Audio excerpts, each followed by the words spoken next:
Actually प्रभु जी के और बहुत सारे सेवाएं बहुत है, लेकिन संक्षिप्त में वर्णन करना तो बहुत मुश्किल है। फिर भी जितना मुझे मालूमात दिया गया उतना मैंने प्रभु जी के बताया। और आप सब जानते हैं प्रभु जी को मिलने के लिए हमें YouTube सर्च करना पड़ता है, लेकिन आज हमारी इतनी सौभाग्य है प्रभु जी आज हमारे सामने उपस्थित है, तो हम प्रभु जी के पूरी लाभ उठाए। और वो लाभ तभी उठा पाएंगे जब हमारे पास जो मोबाइल को वो साइलेंट मोड पे रखेंगे, नहीं तो वही YouTube में ढूंढना पड़ेगा प्रभु जी को, प्रत्यक्ष रूप में नहीं मिल पाएंगे। तो हम प्रभु जी को इस्कॉन भूसरी की तरफ से प्रभु जी को हम स्वागत करेंगे। एक बार हरे कृष्ण महामंत्र बोलकर हरे कृष्णा कृष्णा कृष्णा हरे हरे, हरे राम राम राम हरे हरे। बहुत बहुत धन्यवाद प्रभु जी। हरे कृष्ण। तो हम आज भगवद गीता के श्लोक की चर्चा करेंगे। तो मैं बहुत ही आभारी हूँ सबका, इस बीच सत्यावी सौदा प्रभु और इस बीच जय प्रभु जिन्होंने यहाँ पे मुझे मौका दिया कुछ कहने के लिए। तो इस बीच जय प्रभु तो बहुत सीनियर हैं मुझसे, तो फिर भी उनके आदेश पालन करते हुए यहाँ पे हम कुछ भगवद गीता से हम चर्चा करेंगे। तो आप मेरे पीछे दोहरा सकते हैं 18वां अध्याय श्लोक क्रमांक 69 तस्मान् मनुष्येषु कश्चिन्मे प्रियकृत्तमा भविता न च मे तस्मात् अन्य प्रियतरो भुवि। इस संसार में उसकी अपेक्षा कोई अन्य सेवक न तो मुझे अधिक प्रिय है और न कभी होगा। कौन सा सेवक? उसके पहले का श्लोक महत्वपूर्ण है। यह इदं परमं गुह्यं मद्भक्तेषु विधास्यति भक्तिमयीं परां कृत्वा माम एवैषि सत्यम माम एवैष्यसि संशय। जो व्यक्ति भक्तों को यह परम रहस्य बताता है वो शुद्ध भक्ति को प्राप्त करेगा और अंत में वह मेरे पास वापस आएगा।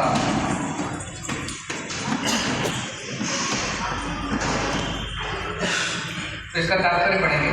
सामान्यतः यह उपदेश दिया जाता है कि केवल भक्तों के बीच में भगवद गीता की विवेचना की जाए, क्योंकि जो लोग भक्त नहीं है वे न तो कृष्ण को समझेंगे न ही भगवद गीता को। जो लोग कृष्ण को तथा भगवद गीता को यथारूप में स्वीकार नहीं करते उन्हें मनमाने ढंग से भगवद गीता की व्याख्या करने का प्रयत्न करने का अपराध मोल नहीं लेना चाहिए।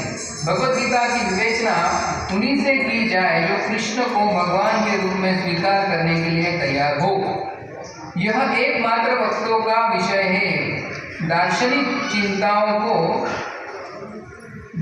चिंतकों का नहीं। लेकिन जो कोई भी भगवद गीता को यथारूप में प्रस्तुत करने का सच्चे मन से प्रयास करता है वह भक्ति के कार्यकलापों में प्रगति करता है और शुद्ध भक्तिमय जीवन को प्राप्त होता है।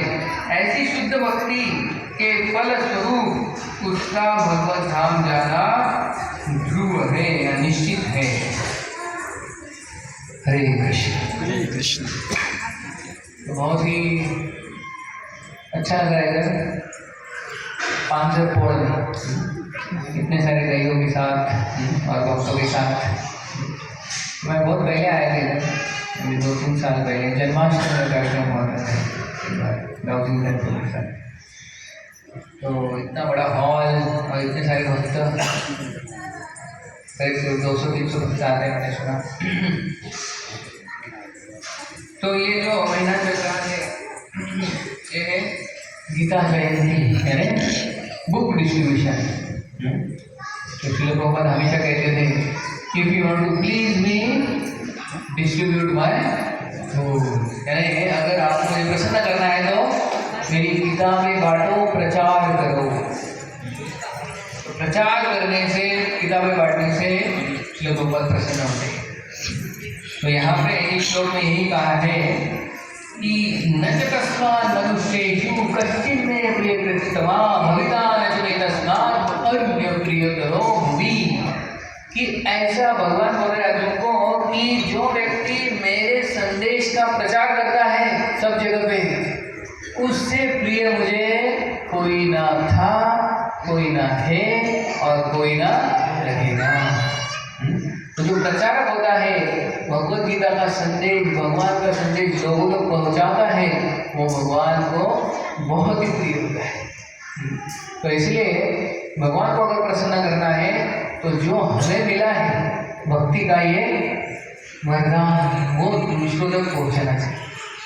और इससे सिर्फ भगवान ही प्रसन्न नहीं होते, लेकिन हमारी भी जो श्रद्धा है भक्ति में वो भी बढ़ती है।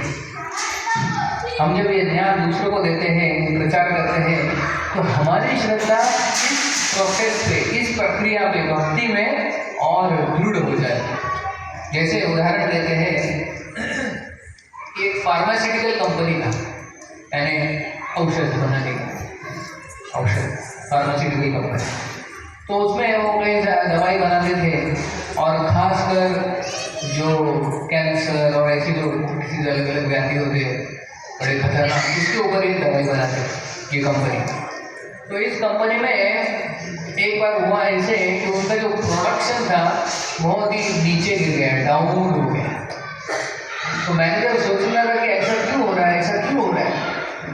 तो उसने बहुत रिसर्च किया और देखा कि जो काम कर रहे लोग ये कंपनी में, फार्मास्यूटिकल कंपनी में, ये ठीक से काम नहीं कर रहे, उनको पता नहीं चल रहा है कि ये क्या बना रहे हैं, ये जो दवाई है इसका महत्व उनको पता है।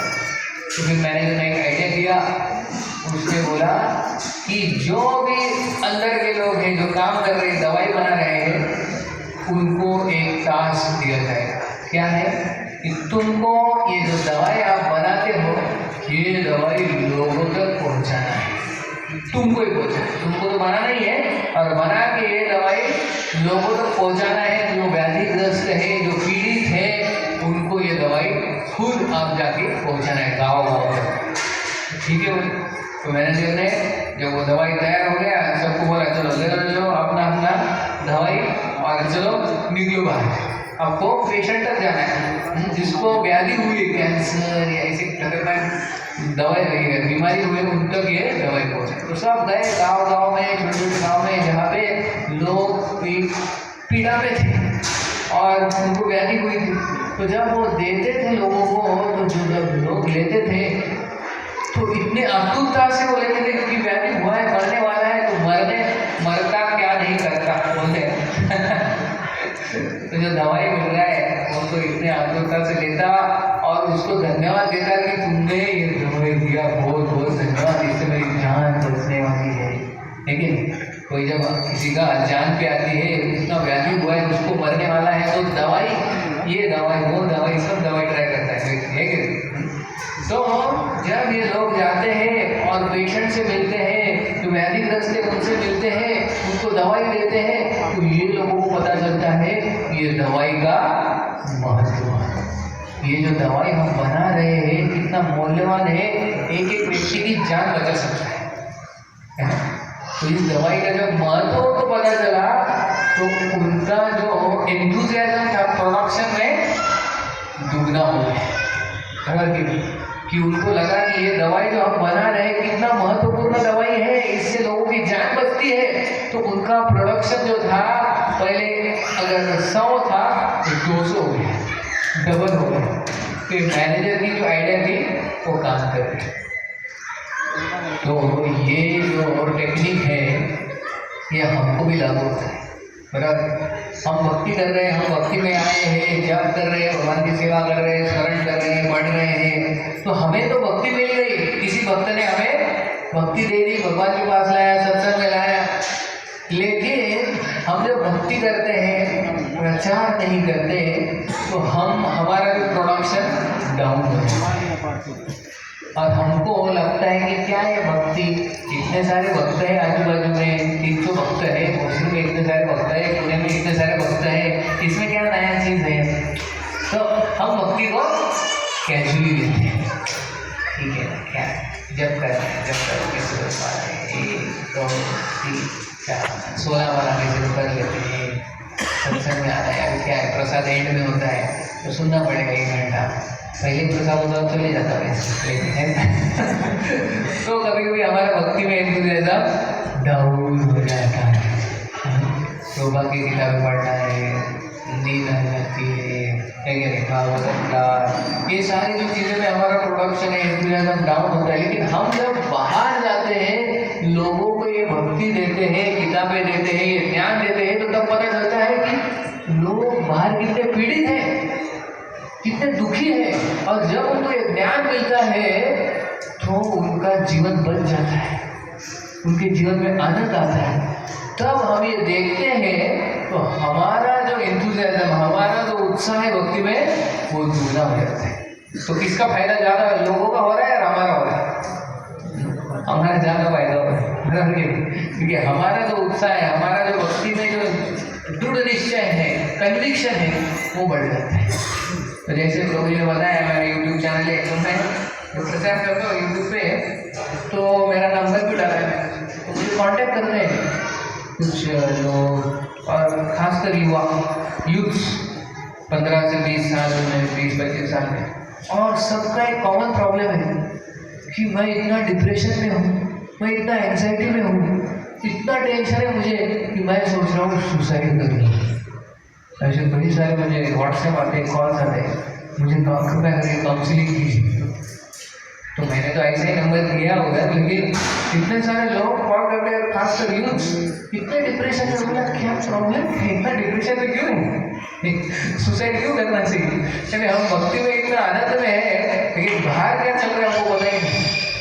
तो लोग इतने पीड़ित है, दुखी हैं, क्योंकि जीवन में उन्हें कुछ रस है। इतना भोग कर करके जो व्यक्ति जितना ज़्यादा भोग करता है, उतना वो दुखी होता है। तो बाहर में सिचुएशन बहुत खराब है। यहाँ प्रचार करने को जाते हैं तो हमको देखने को मिलता है कि कैसे लोग कितने पीड़ित हैं, और हम इतने आनंद में डूब रहे, तैर रहे हैं लेकिन ये ज्ञान उसको को देना चाहिए, जाके बाहर उनको बचाना चाहिए, उनको भी भक्ति में लाना चाहिए, तब उनको भी फायदा होगा, हमें भी फायदा होगा। तो एक बार इस गौराम को हम बता रहे थे, तो एक बार बुक डिस्कशन के लिए गए थे ट्रेन में, लोकल ट्रेन में मुंबई में, और फिर एक बार वो ऐसे ही चढ़ गए लोकल ट्रेन में, तो बहुत गर्दी था लोकल ट्रेन में, लगे चला जाता है। फिर एक बुकी में गए और दिखा रहे थे कुछ लोगों को किताबें, ये वो, तो एक व्यक्ति मिला उनको, ट्रेन में खड़ा था, उसको किताब दिखाई, बोले कि देखो ये भगवद गीता है, कृष्ण ने अर्जुन को बोली हुई भगवद गीता, कृपया करके ले लो, ये गीता जयंती का महीना है, खास डिस्काउंट रेट में। तो वो ऐसे ही खड़ा रहा, देख रहा है, उसके चेहरे पे कुछ एक्सप्रेशन नहीं, पर देखो आपकी ये किताब है, बहुत अच्छा है, खोल के दिखा दे, कुछ लोग इसका ट्रांसलेशन ये सब ऐसा है, ये किताब आपके लिए बहुत अच्छा है, आप पढ़ोगे तो आपको अच्छा लगेगा। वो उसके चेहरे पे कुछ एक्सप्रेशन है, चलो आगे फिर दूसरे बुके में गए, तो जब ये व्यक्ति कुछ बोल नहीं रहा था, फिर गौरव को हरे कृष्णा स्माइल दिया उन्होंने, हरे कृष्ण, आगे चले दूसरे बुके में चले गए।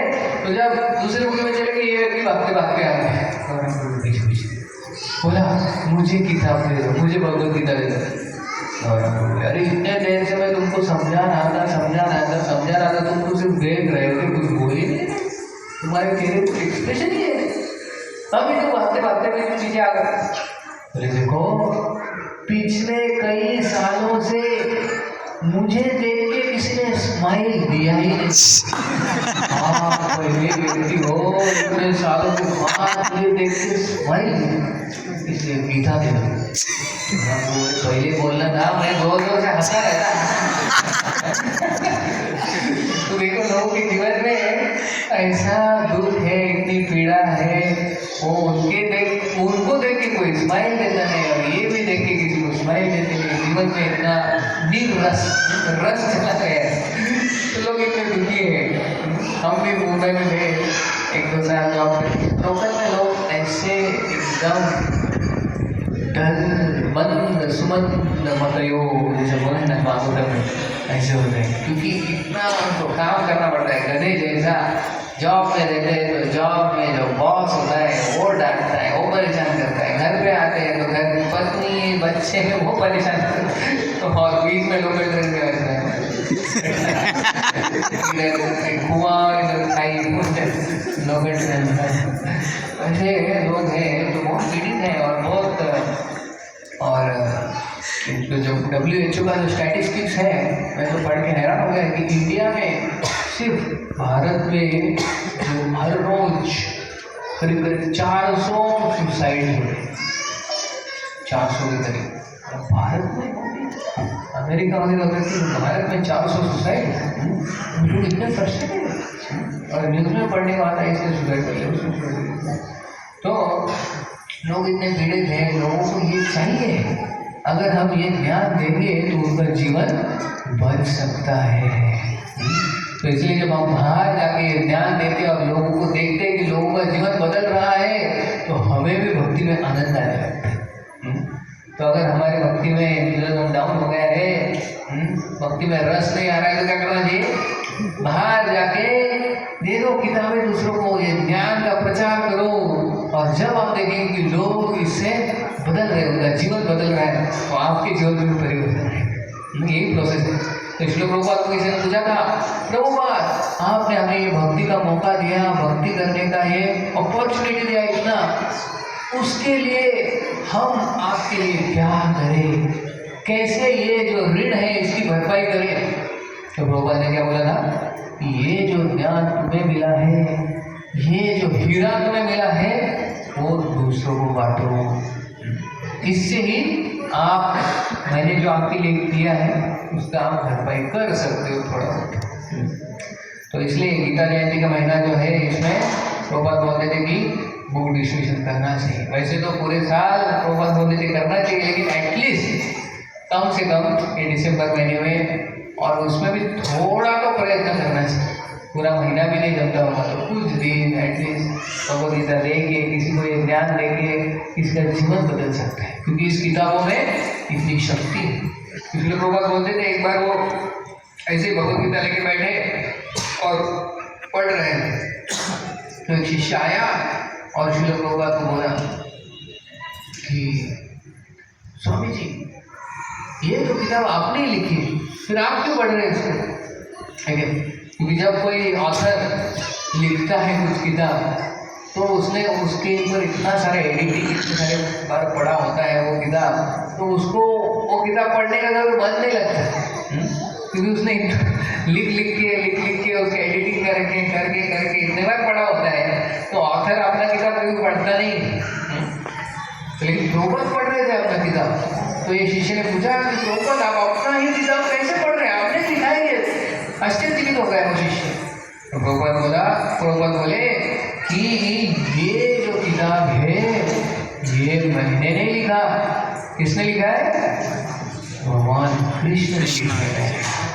प्रभुपाद बोलते थे कि जब मैं रात में उठ के किताबों का ट्रांसलेशन करता हूँ तो भगवान साक्षात वहाँ पे प्रकट होते हैं और वो मुझे बोलते हैं कि क्या लिखना चाहिए।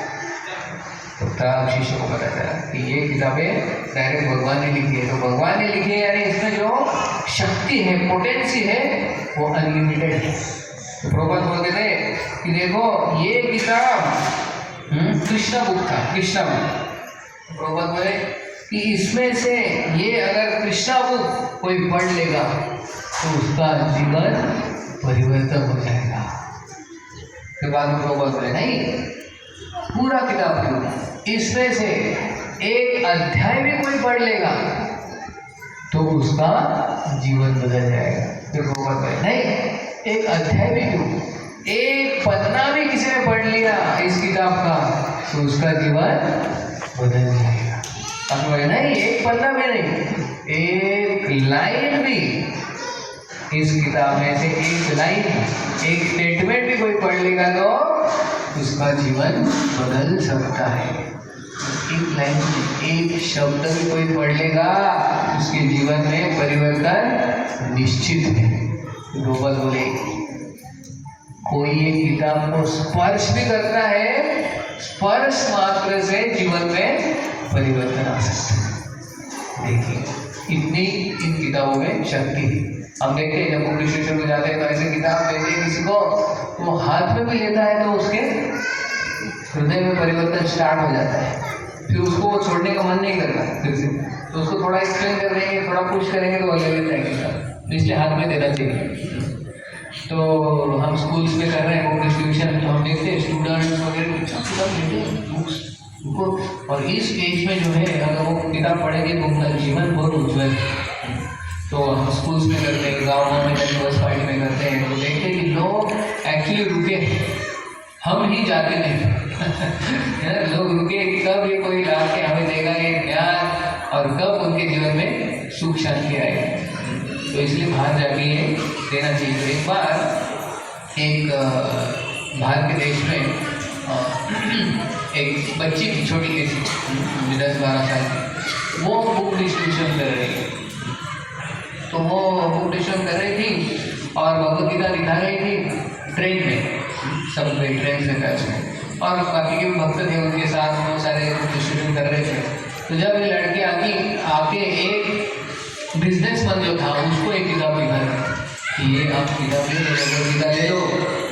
तो ये बिजनेसमैन जो रहता है वो अथीस्ट नास्तिक रहता है, तो वो बहुत गुस्सा हो जाता है इस लड़की के ऊपर।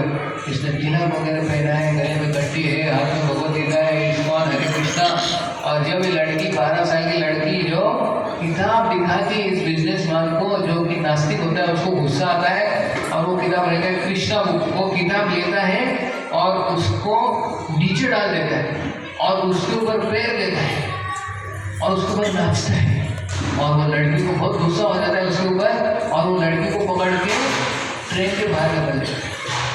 और जो लड़की है वो उधर प्लेटफॉर्म पे गिर जाती है और उसको लगता है थोड़ा सा, और फिर बाकी के सारे भक्त आके उस लड़की को उठाते हैं और ये जो बिजनेसमैन है जो नास्तिक रहते हैं उसको श्राप देते हैं कि इसने ऐसा किया, छोटे बच्चे के साथ कुछ समझता ही नहीं।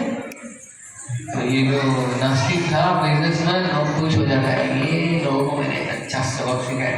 वो किताब जो फटा हुआ है वो लेके जाता है कृष्णा बुक, और फिर घर पे जाता है और घर पे ऐसा वो टेबल फेंक देता है कृष्णा बुक फटा हुआ, और अपने पत्नी को बोलता है आज मैंने ये हरे कृष्णा वालों की अच्छी सुझाई थी। क्या किया वो बोलता है अपने पत्नी को, पत्नी भी वैसे नास्तिक होती है, वो भी सुनती है, वो भी खुश हो जाती है, दोनों फिर चले जाते हैं सोने के लिए। और फिर बाद में उनकी जो घर की नौकरानी रहती है वो आती देखती है कि टेबल के ऊपर एक किताब है, फटा हुआ किताब है, तो उसको लगता है ये शायद हमारे मालिक का होगा, फट गया गलती से, तो उसको लेती है, उसको अच्छे से चिपकाती है, अच्छे से उसको कवर वगैरह लगाती है और वो शेल्फ में रख देती है। तो होता है कुछ दिनों के बाद ये नास्तिक, उसकी जो पत्नी है वो गुजर जाती है कुछ दिनों में, उसकी पत्नी गुजर जाती है, उसका जो बेटा होता है वो उसको छोड़ के चला जाता है। बेटी थी, बेटी किसी और लड़के के साथ भाग के चले जाती, अभी बचता है अकेला घर पे, पत्नी मर गई, बेटा घर छोड़ के चला गया, बेटी किसी और के साथ भाग गई, उसको इतना दुख होता है, इतना दुख होता है, सोचता है और मेरे जीवन में ऐसा क्यों हो रहा है, क्यों हो रहा है, क्यों हो रहा है, सोचता है कि मैं अभी आत्महत्या करना चाहता हूँ, सोचता है जीवन में कुछ बचा नहीं है, तो फिर आत्महत्या की तैयारी करता है और सोचता है आज रात को मैं फांसी लगाऊंगा बस। फिर सोचता है अभी आत्महत्या करनी है, थोड़ा सा कुछ तो रिलीजियस किताबें पढ़ ली तो शेल्फ में कुछ तो होगी, तो सोचता है कि बाइबल है या नहीं, बाइबल देखता है, बाइबल तो है नहीं नास्तिक, लेकिन मिलता है ये कृष्णा का किताब है, कृष्णा मैंने लाया है, फिर देखता है, निकलता है और कृष्णा को पढ़ने लगता है, और जब पढ़ता है तो पढ़ता है कि this material world is a place of misery, भौतिक जगत में हर एक कदम पे दुख ही दुख है, और पढ़ता है कि जैसे हम करते हैं वैसे भरते हैं, अगर हमने बुरा किया तो हमारे बुरा होगा। फिर उसको लगता है बाप रे हाँ, मैंने उस लड़की के साथ क्या किया था कुछ साल पहले, और यही मैं आज भुगत रहा हूँ। मेरे जीवन में इतने सारे सुख आ रहे हैं, तो उसको बहुत पछतावा होता है और रोने लगता है। सारा पूरा कृष्णा बुक पढ़ लेता है और फिर बाद में उसमें परिवर्तन आता है। नजदीकी इस्कॉन टेम्पल में जाता है और उधर जाके दरवाजा खटखटाता है। तो मंदिर के जो प्रेसिडेंट जब आते हैं और दरवाजा खोलते हैं तो दिखता ही नहीं कोई कहाँ है। और ये बिजनेसमैन जो सूट फुल टाइम बैठ के वो दंडवत कर रहा है दरवाजे पे और रो रहा है, मैंने बहुत बड़ा अपराध किया, मैंने गलती किया, ऐसा रो रहा है। बाप रे, इतना पहली बार देखा इतना नम्र व्यक्ति को भी दरवाजे के ऊपर ही। तो प्रेसिडेंट आता है, देखते हैं उसको बोलता है क्या हो गया बताओ बताओ। फिर रोते रोते अंदर आता है कि वो बोलता है कि मैंने ऐसा ऐसा किया, वो लड़की को ऐसा मारा, या फिर मेरे जीवन में ऐसा ऐसा हुआ, फिर मैंने कृष्णा बुक पढ़ा, फिर मैं यहाँ पे आया, मुझे बहुत पछतावा हो रहा है, मेरी ज़िंदगी में बहुत बुरा हो रहा है, मुझे शरण दो, मुझे बताओ कि क्या करना चाहिए। तो फिर टेम्पल प्रेसिडेंट बोलता है कि आप आओ यहाँ पे सत्संग करो, प्रसाद लो, जप करो, भक्ति में जुड़ जाओ। तो भक्ति में जुड़ता है और कुछ दिनों में वहाँ पे एक बड़ा फेस्टिवल आयोजित होता है और अलग अलग जगह से भक्त वहाँ पे आते हैं। बहुत बड़ा फेस्टिवल होता है। तो उस फेस्टिवल में ये लड़की भी आती है, बड़ी हुई लड़की। और फिर ये जब इस लड़की को देखता है कि ये जो लड़की, इसके प्रति मैंने अपराध किया था, इसको ट्रेन के बाहर फेंक दिया था, उधर जाके तुरंत वो लड़की के चरण पकड़ी, उसने मुझे माफ करो, मैंने आपका बड़ा अपराध किया था, तो मुझे क्षमा करो। आप भक्त बनते हैं, यही सबसे बड़ी बात है। तो उसके बाद उसका जीवन बदल जाता है, वो मंदिर फुल टाइम ज्वाइन कर लेता है। तो ऐसी एक कहानी इस व्यक्ति की, और बाद में दीक्षा ले लेते।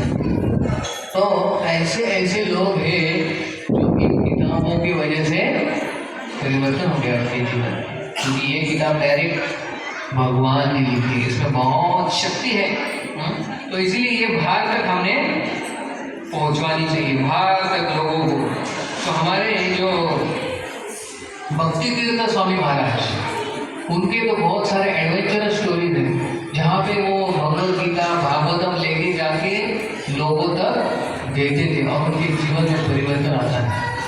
तो हमें तो भारत में इतना परिश्रम नहीं करना पड़ता प्रचार करने के लिए। हम जब जाते हैं बाहर प्रचार करने के लिए तो लोग तो लेते हैं, कोई नहीं बोलता है, ज़्यादा कुछ नहीं करते। बाहर के देशों में अगर आप भगवद गीता दिखाते हो और किसी को गुस्सा आ गया तो वो मार नहीं सकते हैं, और इधर तो कोई मारता नहीं। तो ऐसे भक्ति तीर्थ स्वामी महाराज श्रील प्रभुपाद के डिसाइपल एक बार उन्होंने सोचा कि हम जाके रशिया में प्रचार करें, तो रशिया में जाके भगवद गीता बांटेंगे। लेकिन रशिया ऐसा देश है, उधर जाके ऐसा भगवद गीता दिखाओगे किसको तो आपको अरेस्ट किया जाएगा, life time imprisonment. Bhagavad Gita दिखा, हाथ में तिलक वगैरह दिखा तो अंदर जेल के अंदर पूरे जीवन भर। लेकिन अभी प्रभुपाद ने बोला है कि रशिया में जाके भगवद गीता डिस्ट्रीब्यूट करो। तो भक्ति तीर्थ महाराज बोले ठीक है, यस प्रभुपाद। तो उन्होंने क्या किया, बड़ा ट्रक लिया और उसमें हजारों की संख्या में भगवद गीता भर दी और बोले अभी ये ट्रक लेके जाते हैं रशिया में, अभी लेके जाना है। किसी ने देख लिया, सिक्योरिटी वाले ने बॉर्डर पे देख लिया तो एक गीता रहेगा तो लाइफ टाइम इम्प्रिजनमेंट। इनके पास 1000 भगवद गीता 1000 क्या बेरोजगारी खत्म कर देंगे। लेकिन इतने एकदम वो बोल्ड थे कि बैठे ड्राइवर सीट पे, पीछे है इतने सारे भगवद गीता, और वो बोले ठीक है कृष्णा के ऊपर डिपेंड रहेंगे, कृष्णा है ना हमारे पास, कृष्णा है तो क्या प्रॉब्लम है, कृष्णदास बिंदाहा। तो ऐसे वो भक्ति महाराज लेके गए बड़ा ट्रक और ड्राइवर सीट में, और उन्होंने क्या किया, साथ में कुत्ता लेके बाजू में कुत्ते को बिठा दिया और फिर ट्रक ड्राइविंग करते करते करते करते करते करते पहुँच गया रशिया के बॉर्डर पे पहुँच गए। अभी उधर सिक्योरिटी पुलिस सब मिलिट्री वाले सब चेक कर रहे हैं, सब चेक करने वाले आ गए इनके पास, देखा ये ट्रक है बड़ा और ये ड्राइवर सीट में ये व्यक्ति है और बाजू में कौन है, कुत्ता। बोले dogs are not allowed in our country, कुत्ते को अलाउड नहीं हमारे कंट्री में। महाराज बोले, क्या तुमने मेरे दोस्त को कुत्ता कहा? तुम कुत्ते हो? ये कुत्ता नहीं, मेरा दोस्त है, बचपन से लेके हम साथ में रहते हैं, इसको कुत्ता मत कहो। जो भी है इसको तुम अंदर नहीं लेके जा सकते हमारे देश में। अरे हम हमेशा साथ में रहते हैं, एक दूसरे से बिछड़ नहीं सकते, बिछड़ गए तो हम मर जाएंगे, हम एक दूसरे के लिए बने। तो झगड़ा कर रहे हैं, ये नहीं, ये कुत्ता जाएगा मेरे साथ, नहीं जाएगा, नहीं जाएगा। तो ऐसा आधा घंटा उसके साथ बहस कर दिया और फिर आधे घंटे के बाद भक्ति महाराज बोले, तुम बोलते हो मैं कुत्ता छोड़ देता हूँ। कुत्ते को छोड़ दिया, कुत्ता नीचे उतर गया, कुत्ता चला गया और बोले चल लेके जाओ। कुछ चेक नहीं गया, कुछ नहीं, वैसा के वैसा ट्रक चला गया अंदर, हजारों भगवद गीता रशिया में चले सही हो। और फिर उधर जो प्रचार हो गया रशिया में, हमें तो पता रशिया में इतना बड़ा प्रचार होता है, इतना एक्चुअली रशिया के बोलते हैं इधर भारत से ज़्यादा रशिया में मंदिर है और उधर भागवतम क्लास को इतने सारे लोग आते हैं, 300 लोग। इतने बड़े बड़े मंदिर में कोई सारे भक्त आते हैं, बहुत सारे भक्त आते हैं। तो रशिया में जो प्रचार हुआ बाद में हिंदी, उसको बहुत सप्रेस किया था, कम्युनिस्ट। लेकिन वो जब बाहर आ गया, प्रभुपाद ने बोला था कि एक बार रशियंस अगर भक्ति स्वीकार करेंगे तो पूरी तरह से स्वीकार करेंगे। तो इसलिए रशिया में बहुत प्रचार, तो ऐसे भगवद गीता पहुँचा। तो ऐसे श्रील प्रभुपाद के जो शिष्य है उन्होंने प्रचार किया है। तो हमें तो कोई बोलता नहीं कि जाके रशिया में जाके प्रचार करो, हमें तो इधर ही भोसरी में, पुणे में जाके प्रचार कर सकते हैं और लोग भी फेवरेबल रहते हैं। हम जब जाते हैं प्रचार करने को तो मुझे महाराज भगवद गीता घेतो, भगवद लेते हैं, लेकिन थोड़ा सा आप अंदर आइए हमारे घर में, थोड़ा सा घर में आपके चरण रखिए। लेकिन भगवद गीता लेंगे, भगवद गीता तो लेंगे लेकिन आप थोड़ा घर में आइए। फिर घर में जाते हैं तो कुछ खाने पीने को देते हैं और फिर उनको से पैसे देते हैं और भगवद गीता के भी पैसे देते हैं, डोनेशन भी देते हैं और बोलते हैं जरूर फिर से आओ। ऐसा इधर ट्रीटमेंट होता है। इधर तो बाकी बाहर के देशों में तो बहुत खतरनाक होता है, तो हमें इधर भी प्रचार करने के लिए हम जाते हैं। तो इसलिए प्रचार करना ये दूसरों के लिए नहीं लेकिन हमारे लिए, और खासकर दिसंबर में तो प्रचार और ये बुक डिस्ट्रीब्यूशन बहुत महत्वपूर्ण है। इसलिए भगवान इस श्लोक में यही कह रहे हैं, न च तस्मात् मनुष्येषु, कि कोई भी मुझे इतना प्रिय नहीं है जो मेरे संदेश का प्रचार करे, वो मुझे सबसे प्रिय होता है। तो ये प्रचार करना बहुत महत्वपूर्ण है और प्रचार करके हमारे जीवन में भी लाना महत्वपूर्ण है। आचार भी करना महत्वपूर्ण है। नहीं तो कोई लोग प्रचार करते लेकिन आचार नहीं करते, वो भी अच्छा नहीं। तो हमारे जीवन में भी लाके वो दूसरों को देना है। जन्म सार्थक करी उपकार, यानी खुद के जीवन में भी लाना है और दूसरों को बताना है। तो एक बार एक श्रील प्रभुपाद की शिष्या, एक महिला, वो बुक डिस्ट्रीब्यूशन कर रही थी और वो किताबें बांट रही थी सिग्नल्स पे। तो उसने देखा एक सिग्नल लगा है, रेड सिग्नल, वो गई उधर और एक बड़ा गाड़ी थी, कोई भगवद गीता देते हैं, भगवद गीता लिया और वो फिर ऐसा किया कांच को, तो कांच थोड़ा सा नीचे आ गया। वो ट्रांसपेरेंट कांच लेना, ऐसा कांच का अंदर का व्यक्ति दिख नहीं रहा, थोड़ा सा कांच नीचे आया तो ये माता जी ने तुरंत किताब दे दिया अंदर के व्यक्ति को, ले लो। अंदर के व्यक्ति ने लिया अंदर, और फिर अंदर से आवाज आया कि इस किताब में क्या है। तो वो महिला बोली इस किताब, ये भगवद गीता है, कृष्ण ने अर्जुन को बोली थी 5000 साल पहले। वो ठीक है, इसके अंदर क्या लिखा है? तो माता जी बोली ये बहुत अच्छी किताब है, हमारे ऐसी भक्तिवेदांत स्वामी प्रभुपाद ने लिखी है और बहुत अच्छा किताब है। वो ठीक है, इसके अंदर क्या है? वो तो मुझे पता नहीं है, लेकिन बहुत अच्छी किताब है, ये पढ़ोगे तो आप सुखी हो जाओगे। तो अंदर से फिर कांच नीचे आ गया और अंदर बोलते इसी भक्ति वेदांत स्वामी श्री प्रभुपाद ही थे। तो बोले you are distributing my book but you don't know what is there inside the book. First you read the book and then you can distribute the book. Otherwise what you will tell to people? खुद ही पढ़ा नहीं है और दूसरों को बोल रहे हो तुम पढ़ो करके, तो कोई पढ़ेगा नहीं, तुम्हें ही पढ़ना चाहिए पहले। तो इसलिए किताबें पढ़नी भी चाहिए और फिर उसको जाके बांटना भी चाहिए। तो अगर हम ही खुश नहीं जीवन में, हम ही दुखी है, ऐसे मुंह लटका के जाएंगे और बोलेंगे ये किताब आप पढ़ लो और इस किताब पढ़ने से आप सुखी हो जाओगे, आपके जीवन में आनंद आ जाएगा। लेकिन तुम क्यों दुखी हो? वो मेरे जीवन में बहुत सारे दुख है लेकिन तुम्हारे जीवन में जरूर आनंद आएगा। वो बोलेगा नहीं चाहिए, हमारे जीवन में आनंद होना चाहिए, हम सुखी चाहिए, तब जाके हम जब देंगे तो वो लेगा। बराबर क्या?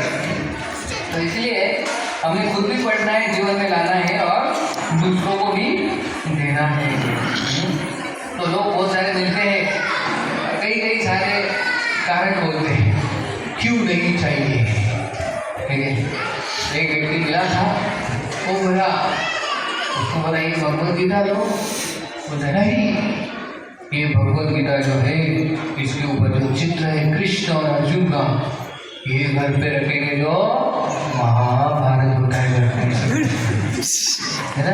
बहुत सारे लोग बोलते हैं ना कि ये गीता पे पिक्चर है आपका कृष्ण अर्जुन का रहता है रथ पे बैठे हुए, ये चित्र रखेंगे घर पे तो क्या होता है, घर पे महाभारत होता है, युद्ध होता है, झगड़ा होता है, ऐसे नहीं चाहिए। मैं बोला उसको, जिसके घर में ये चित्र नहीं है, जिसके घर में भगवद गीता नहीं है, उनके घर में झगड़ा नहीं होता क्या?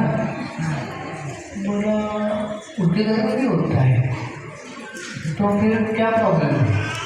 लेकिन जिसके घर में भगवद गीता नहीं है उसके घर में भी झगड़ा होता है। तो भगवद गीता से कुछ फर्क नहीं पड़ता। भगवद गीता में तो क्या लिखा है, यत्र योगेश्वर कृष्ण यत्र पार्थ धनुर्धर तत्र श्री विजयो भूतिर्भुवानेतिर्मतिर्मम, कि जहाँ जहाँ पे भी कृष्ण है, जहाँ जहाँ पे भी अर्जुन है, वहाँ पे क्या है, उधर विजय है, ऐश्वर्य, ये निश्चित है। ध्रुव नीतिर्मतिर्मम, उधर सब कुछ मंगलमय होता है, सब कुछ शुभ होता है, उधर झगड़ा नहीं होता है। ऐसे भगवद गीता में लिखा है, उसको दिखाया मैंने। हाँ देखो ठीक है, देखो जो भवन है क्या, घर, तो घर को बोलते हैं भवन। अगर आप भ निकाल दो भगवान का भ, तो क्या बचता है, वन। वन यानी जंगल। जब आप भगवान को निकालते हो घर से तो वन रह जाता है और वन में झगड़ा होता है। तो आप जो भ है ये भगवान का वो लगा दो आपके घर में, तो जो झगड़ा है वो रुक जाएगा। तब जाके उसने गीता दिया। तो लोग ऐसे ऐसे प्रश्न करते हैं, लोगों के मन में बहुत सारे प्रश्न होते हैं, तो जाके बताना चाहिए उनको। एक व्यक्ति मिला हमारे भक्त को और वो बोला मुंबई में, तो जब हमारे भक्त डिस्ट्रीब्यूशन कर रहे थे तो ये आ गया, बोला ये क्या है, ये भगवद गीता है, लो भगवद गीता। बोले कितनी की? बोला 100 रुपये। 100 रुपये? बोले देखो कृष्ण ने अर्जुन को 5000 साल भगवद गीता बोली, वो तो फ्री में बोली थी, तुम क्यों पैसे ले रहे हो 100 रुपये? अरे देखो कृष्ण ने अर्जुन को भगवद गीता कहाँ पे बोली थी? कुरुक्षेत्र में, और ये कहाँ पे? मुंबई में। तो 100 रुपये जो है ट्रांसपोर्टेशन चार्ज।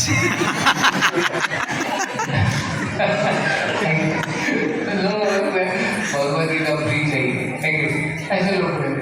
कोई को बोलते नहीं भगवद गीता हमने आज मटन खाए, भगवद गीता को छू नहीं सकते, हम ले नहीं सकते, हम बेच खाए।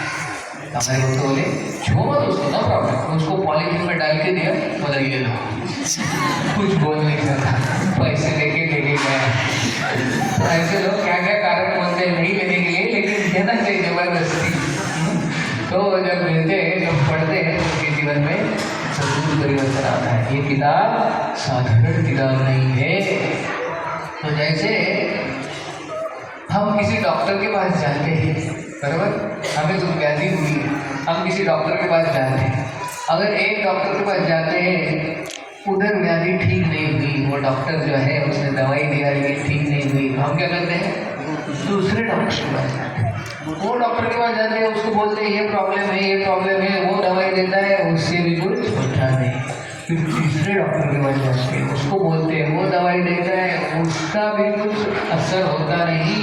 फिर चौथे डॉक्टर, पांचवें डॉक्टर, ऐसे ढूंढते ढूंढते एक डॉक्टर मिल जाता है, जिसके पास जाते हैं और फिर वो दवाई देता है तो व्याधि ठीक हो जाती है। तो हमारी जो व्याधि ठीक होती है हम इतने संतुष्ट होते हैं, उसका धन्यवाद देते हैं। लेकिन उसके बाद हम क्या करते हैं? हम जब तंदुरुस्त होते हैं, हेल्दी हो जाते हैं फिर से, तो जब भी हमारे पास कोई आता है कुछ व्याधि लेके, तो हम क्या बोलते हैं उसको? ये डॉक्टर के पास जाना, ये डॉक्टर बहुत अच्छा है।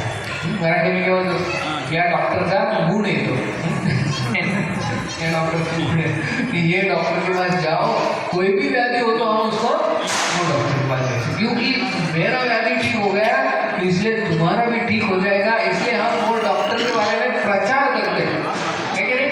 किसी के पास कोई भी आया तो तुम्हें ये प्रॉब्लम है, ये डॉक्टर अच्छा है, इसके पास, इसके पास, इसके पास, हम उसका अनकॉन्शियसली प्रचार करते हैं उस डॉक्टर, है कि नहीं? क्योंकि हमारी व्याधि ठीक हो गई, हमें इतना आनंद होता है, इतना कृतज्ञता है उस व्यक्ति के प्रति कि उसने मेरी व्याधि ठीक की है, इसलिए हम उसके बारे में प्रचार करते हैं, लोगों को उसके पास भेजते हैं। तो उसी तरह हम श्रील प्रभुपाद के पास आए। श्रील प्रभुपाद के कारण, के किताबों के कारण, के हरे कृष्णा मंत्र के कारण हमारी जो व्याधि है, भव रोग, अंदर के जो आनंद है वो कम हो रहे हैं। कितने जनों को लग रहा है कि उनके हृदय के आनंद कम हो रहे हैं भक्ति के कारण? रीगो लग रहा है, तो व्याधि कम हो रही। और हमारे डॉक्टर कौन है? श्रील प्रभुपाद। तो हमारा कर्तव्य है एक कृतज्ञता करके जो भी व्यक्ति आता है उसको डॉक्टर के पास भेजिए। ये डॉक्टर की वजह से मेरी व्याधि ठीक हुई है, आपकी भी ठीक हो जाएगी, आप भी जाओ, उनकी शरण लो, किताबें पढ़ो, है क्या नहीं? लेकिन मेरी व्याधि ठीक नहीं हुई, अगर हम भक्ति ठीक से नहीं कर रहे तो हमारी व्याधि ठीक नहीं है, हमारे हृदय में इतने सारे अनर्थ वो बढ़ ही रहे, तो फिर हम दूसरों को नहीं बता सकते। अगर हमारे में वो एंथुसियाज्म नहीं है प्रचार करने का, उसका मतलब है मैं भक्ति ठीक से नहीं कर रहा हूँ, मेरी व्याधि ठीक नहीं हो रही, इसलिए मुझे उत्साह नहीं मिल रहा है लोगों को भक्ति में जोड़ने का, ठीक है? अगर मुझे उत्साह मिल रहा है भक्ति में जोड़ने का लोगों को, यानी मेरा भक्ति फिर अच्छा हो रहा है, ठीक से भक्ति कर रहा हूँ। लेकिन प्रचार करने का उत्साह नहीं है, यानी मैं भक्ति ठीक से नहीं करता। जो व्यक्ति अच्छे से भक्ति करता है, सिंसियरली भक्ति करता है, प्रामाणिकता से भक्ति करता है, उसमें प्रचार करने का उत्साह आना ही चाहिए। तो इसलिए प्रचार बहुत महत्वपूर्ण है। श्रील प्रभुपाद बोलते थे प्रीचिंग इज द एसेंस, प्रचार ही सार है। तो प्रचार करना चाहिए जरूर, हर पल हर समय तो करना चाहिए, लेकिन खास कर ये महीने में दिसंबर में प्रचार करना चाहिए, और वो भी बुक डिस्ट्रीब्यूशन द्वारा। तो हम भी जा रहे हैं स्कूल्स में, कॉलेजेस में, बस पार्टी में, एटलीस्ट कुछ तो गीता लेंगे, थोड़ा तो एटलीस्ट किसी को बताना चाहिए। हम बहुत बड़ी मात्रा में तो नहीं कर सकते, लेकिन कुछ व्यक्ति को तो एटलीस्ट दे सकते हैं, कुछ लोगों का तो एटलीस्ट जीवन बदल सकते हैं। और अगर हम किसी का जीवन बदल देंगे तो उसके कारण हमारा जीवन बदल जाएगा। और भगवान क्या कहते हैं इधर इस श्लोक में, कहते हैं कि जो व्यक्ति मेरे ये इसका प्रचार करता है, मेरे संदेश का प्रचार करता है, तो वो क्या है, उसके जीवन में क्या होता है? जो व्यक्ति भक्तों का यह परम रहस्य बताता है वह शुद्ध भक्ति को प्राप्त करेगा, और अंत में वो मेरे पास वापस आएगा। जो प्रचार करता है वो भगवान के नाम जरूर जाता है, उसका बैक टू गॉड जाना निश्चित है। जैसे हम बस में प्रवास करते हैं, बराबर नहीं?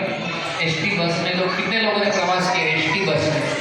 लाल डब्बा बहुत सब ने किया। तो देखिए हम जब बस स्टैंड पे जाते हैं, बस पकड़ने के लिए हमें कहीं पे जाना है, तो हम क्या करते हैं?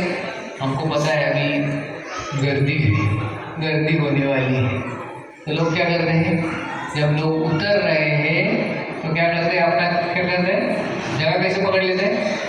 खिड़की में से रुमाल डाल देते हैं, ठीक है? रुमाल ये मेरा फिर तो कुछ बैग टोपी वगैरह कुछ तो डाल लेते होते हैं। ये अपना जगह है, पहले पकड़ लिया हमने, ठीक है? तो गर्दी जब होता है तो पहले पकड़ लेते हैं, अंदर जाते हैं तो अपना अपना जगह, हमारा ये जगह है, पकड़ लेते हैं। लेकिन एक ही सीट ऐसा होता है जिसमें कोई रुमाल डाल नहीं सकता। कौन सा सीट होता है वो? Driver seat. Driver seat.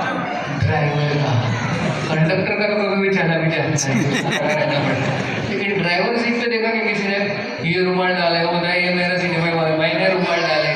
Driver बोलता नहीं मेरा सीट है, बोलता नहीं मैंने रुमाल डाला। ऐसा होता है कि कभी? ड्राइवर को कुछ टेंशन नहीं रहता, वो एकदम आराम से आता है। तुम झगड़ा करो, पीछे जो करना है वो एकदम हेड में आता है, अपने सीट पे बैठता है और गाड़ी चलाता है। उसका कुछ एंग्जाइटी होता है क्योंकि उसका सीट फिक्स है। क्यों फिक्स है उसका सीट? क्योंकि वो इतने सारे लोगों को एक जगह से दूसरी जगह लेके जा रहा है, बड़ा रिस्पॉन्सिबिलिटी है उसका, इसलिए उसका सीट कंफर्म है। तो उसी तरह जब हम प्रचार करते हैं और लोगों को भगवान से जोड़ते हैं, लोगों को इस भौतिक जगत से आध्यात्मिक जगत लेके जाने की रिस्पॉन्सिबिलिटी जब हम लेते हैं तो हमारा seat back to Godhead confirm होता है कि नहीं? तो कितने लोगों को कंफर्म करना है अपना back to Godhead seat? Free हो सबको करना है। तो इसलिए हमें क्या करना पड़ेगा? लोगों को जोड़ना पड़ेगा, लोगों को भक्ति में जोड़ना पड़ेगा, लोगों की रिस्पॉन्सिबिलिटी लेनी पड़ेगी। लोगों को जब हम ये ज्ञान देते हैं, वो भक्ति में आते हैं, तो भगवान बोलते हैं इसका सीट तो कंफर्म है, इतने सारे लोगों को जाना है, तो ये तो बैक टू गॉडेड जरूर है। तो वही कहते हैं भगवान यहाँ पे कि वो व्यक्ति जरूर अपने अंत में वह मेरे पास वापस जरूर आता है, जो ये मेरे संदेश का प्रचार करता है। तो इसलिए ये जो भगवद गीता है और ये श्रील प्रभुपाद की सारी किताबें हैं, प्रभुपाद ने क्या किया है? रात में अपनी नींद को त्याग कर ये सारी किताबें लिखी है। प्रभुपाद उठते थे, सोते थे 10 बजे, रात को 12 बजे उठ जाते थे और फिर 12 से सुबह 5-6 बजे तक ट्रांसलेशन करते थे। तो रात की जो नींद है वो त्याग के, वो सेक्रीफाइस करके प्रभुपाद ने किताबें लिखी है। हमें बस क्या करना है? हमारी जो दिन की नींद है उसको त्याग के पढ़ना है ना? हमारे कैसे रात में तो नींद लेते ही, दिन में भी लेते हैं, तो हमको सिर्फ दिन की थोड़ी वो नींद त्याग के प्रभुपाद की किताबें पढ़नी है और वो जाके बाहर बांटती है। ज़्यादा मुश्किल नहीं है, रात की नींद किसको त्यागने की जरूरत नहीं है, हमको लिखना भी नहीं, हमको सिर्फ पढ़ना है। लेकिन हम क्या करते हैं? दोपहर में पढ़ जाते हैं, तो पढ़ना नहीं है, किताबें खोल के पढ़ना है और लोगों को देनी है। इस महीने में गीता जयंती का महीना है, तो आप सबसे निवेदन है, विनंती है कि एटलीस्ट एक किताब तो जाके किसी को दे दो, भगवद गीता। उस एक व्यक्ति का जीवन बदल सकता है। ज़्यादा दोगे तो अच्छा है, 2, 3, 4, जितना ज़्यादा प्रचार करोगे उतना आपका सीट कंफर्मेशन हो जाएगा। जो वेटिंग लिस्ट में है वो RAC में आ जाएगा, RAC से कंफर्म हो जाएगा। तो इसलिए प्रचार करना और खास कर इस महीने में भगवद गीता का डिस्ट्रीब्यूशन करना बहुत बहुत महत्वपूर्ण है। तो बहुत बहुत धन्यवाद, यहाँ पे आके बहुत अच्छा लगा। फिर से कभी आएंगे, इतने सारे लोगों को देख के बहुत आनंद आ रहा है। और आप तो ज़रूर बुक डिस्ट्रीब्यूशन कर रहे होंगे दिसंबर मंथ में, तो आप सभी से विनती है कि इस आंदोलन में भाग लीजिए और ये जो हमें मौका मिला है, ये जो तोहफा मिला है, ये जो गिफ्ट मिला है भक्ति का, वो खुद को स्वीकार कीजिए और ये दूसरों को भी बांटिए। बहुत बहुत धन्यवाद। हरे कृष्णा कृष्णा कृष्णा कृष्णा हरे हरे, हरे राम राम राम हरे हरे। श्रील प्रभुपाद की जय। Srila Prabhupada book distribution marathon की जय। गौर प्रेमानंद बोल हरे कृष्ण। हरे कृष्ण।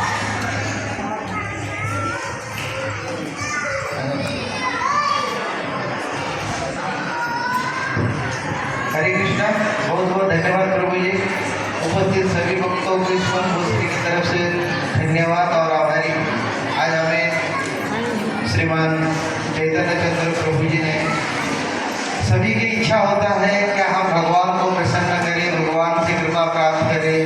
कभी कभी इच्छा होता है प्रभुपाद जी इतने जीवों के जीवात्माओं के ऊपर कृपा किए, पर मेरे ऊपर क्यों कृपा नहीं कर रहे हैं। सबकी इच्छा होता है मेरे ऊपर भी कृपा करें, लेकिन प्रभु जी ने एक सरल मार्ग बताया जो भगवान और श्री प्रभुपाद को प्रसन्न करने के लिए।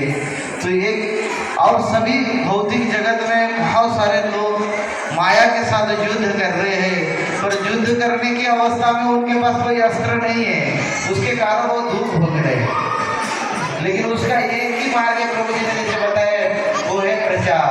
प्रचार दो प्रकार के प्रभु जी ने बताए। जैसे भक्तों को जाके ज्ञान के आधार पर प्रचार करना, और भगवान के ज्ञान का जो ग्रंथ के रूप में हमारे पास प्रभुपाद ने दिए उनको लेकर देना। तो इन सभी ग्रंथों को वितरण करना और प्रचार करने मात्र से एकदम सरल उपाय है, भगवान को हम प्रसन्न कर सकते हैं। तो सभी को ये नम्र विनंती है। और प्रभु जी ने बहुत सारे अलग अलग उदाहरण के द्वारा हमें समझाने के प्रयत्न किए, जो ये कथा के रूप में नहीं है, प्रत्यक्ष जीवन में भी ऐसे लोग परिवर्तन हुए हैं। और आप हमारे बीच में सभी भक्त जो बैठे हैं वो खुद अपने जीवन को पूछ सकते हैं जो हमारे जीवन में कैसे परिवर्तन हो रहा है।